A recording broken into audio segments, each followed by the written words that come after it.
I woke up this morning and I was thinking, I need to do a drawing with a Sharpie. It's been a while since I've been using one to do any of these doodles and drawings. So I got up and went to my windows and opened the blinds to let some sun in. And I grabbed my Sharpie and a big piece of paper and started doodling some random things in the paper.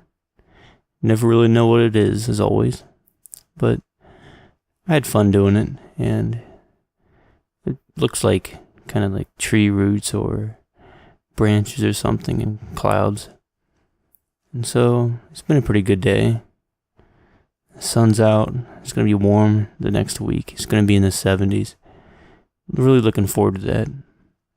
I'm really missing the summertime. Look forward to it getting here.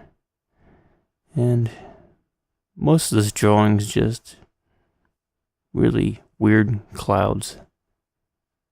I think I have a style for doing that in a lot of my drawings, but it's just how I draw and have fun doing it.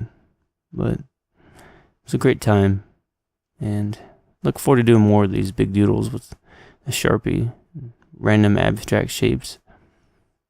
And for now, thank you for watching, and I hope you have a good day.